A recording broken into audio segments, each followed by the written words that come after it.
Hi, my name is Shiloh McLeod, and I did my case study on Alzheimer's disease. So, what is Alzheimer's disease? Alzheimer's disease is a form of dementia that affects memory, thinking, and behavior in people that predominantly are 65 and older. However, it can affect people that are younger in rare cases. So, about 5 to 10% of people above the age of 65 have Alzheimer's, and the main cause of Alzheimer's is the loss of communication between neurons in the brain. And so, what is common is as you age, is for your brain to shrink. However, it is very uncommon for you to lose large numbers of neurons as you age. So, basically, in Alzheimer's disease, the damage is widespread and neurons stop functioning, lose connections with other neurons, and die. Alzheimer's disrupts the processes vital to neurons and their networks, including communication, metabolism, and repair, causing buildup of protein known as beta amyloid, which creates amyloid plaques between neurons, which is extremely toxic for the brain. Another toxic protein that starts to form is neurofibrillary tangles, which is really bad as well.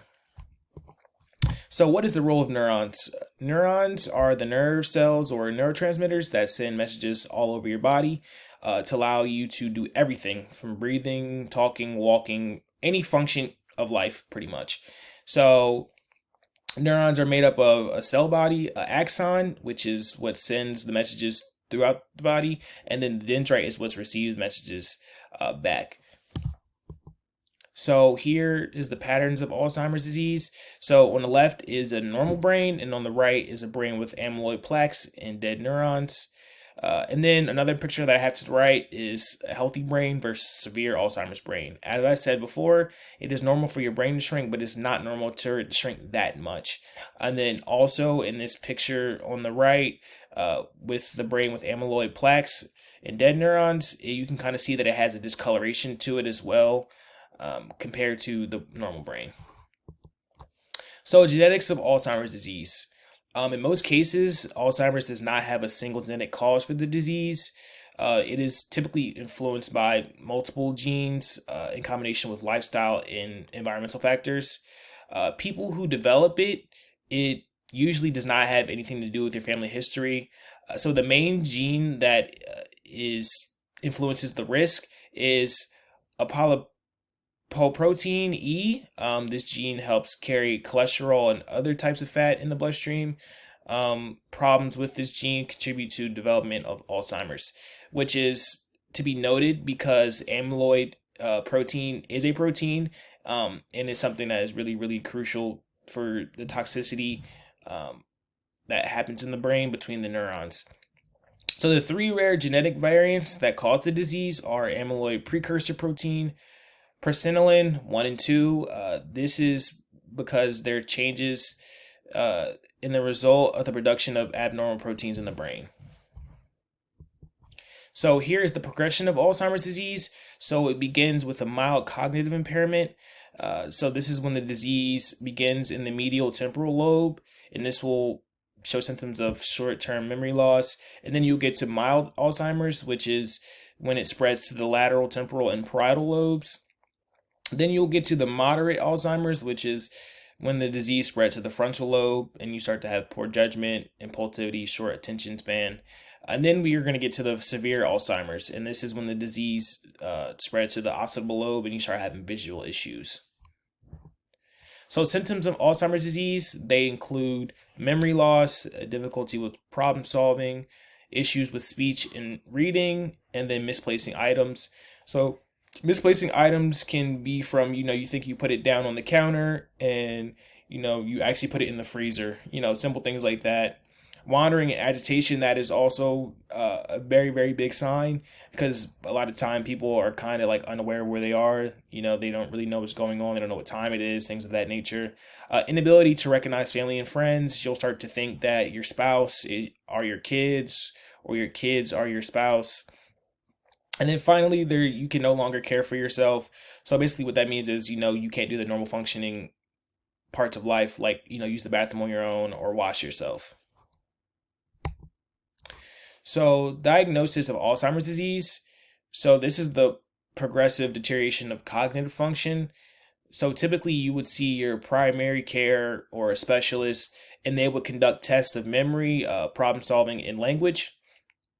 And then the next step would be to collect cerebral spinal fluid via spinal tap, and that would be to measure your protein levels.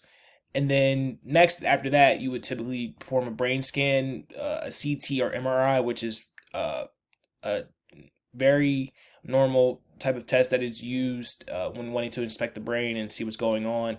And then, so basically, overall would be the combination of clinical testing, the knowing how much amyloid protein concentration there was, and then, symptoms.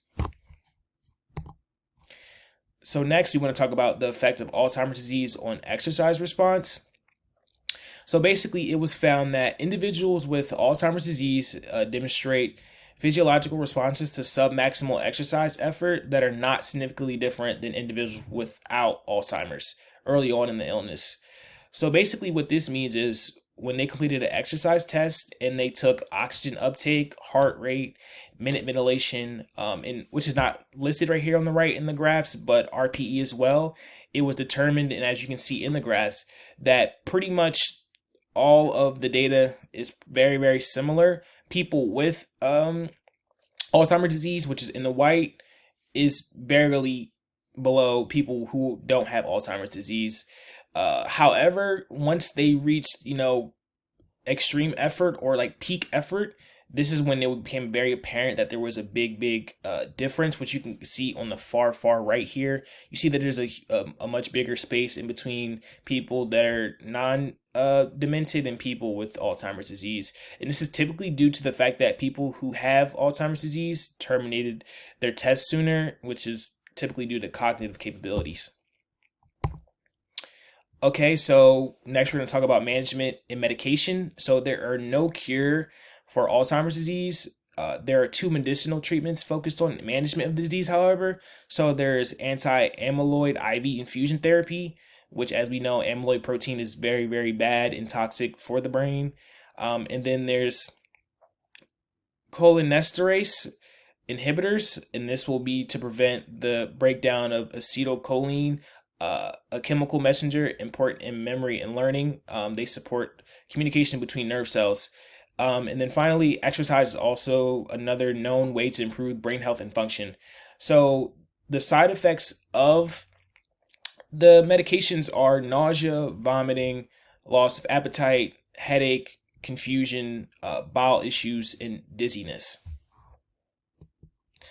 So for my case study, my patient and client details, I decided his name would be John Smith. He was going to be a male.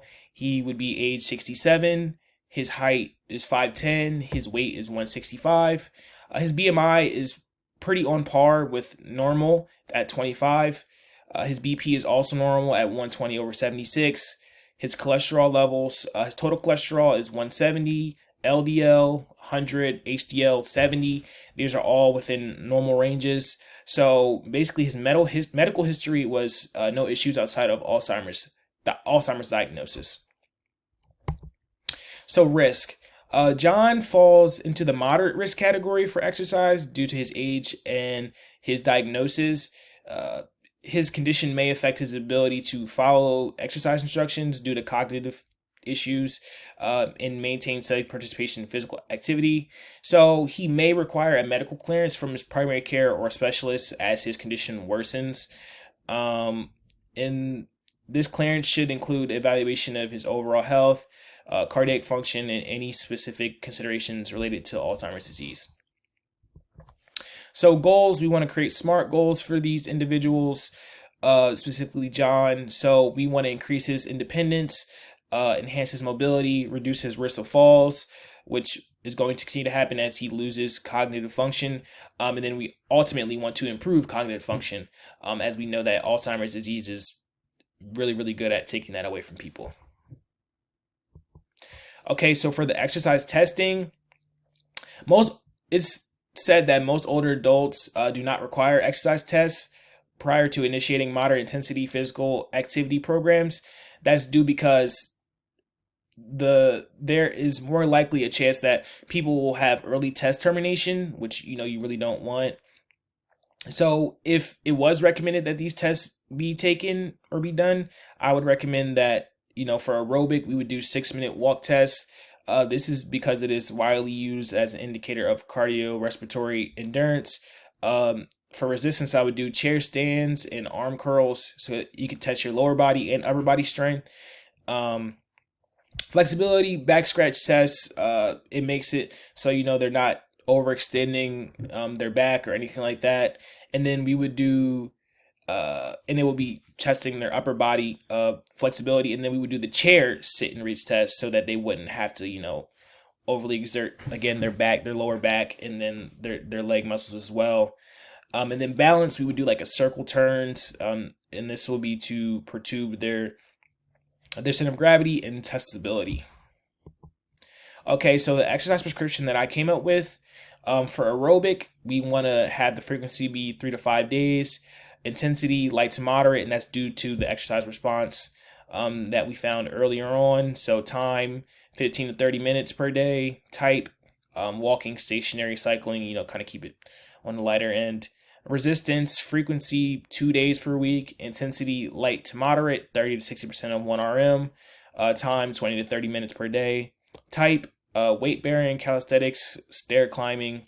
Flexibility frequency 2 days. Intensity stretch to the point of feeling tightness. We want to do dynamic stretching, kind of get them moving and whatnot, but nothing that is too ridiculous, for 30 seconds. And then for balance or neuromotor exercise, we want that to be 2 to 3 days a week.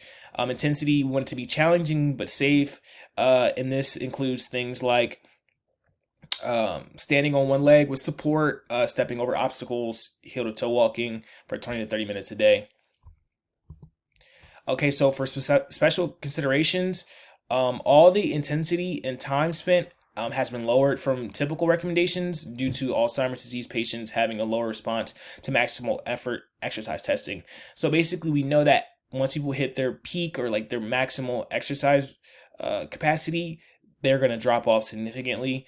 So we want to avoid that. So we want to make sure that we're kind of limiting or dialing back the amount of time that they're spending doing each exercise. Also, the type has been modified, so it's less complex. Also, we know as their cognitive function decreases, their ability to follow instructions is going to lessen. So we want to make sure that they're pretty simple overall. So conclusion. Alzheimer's disease is a cognitive illness that has no cure and solely destroys the patient's ability to function and live.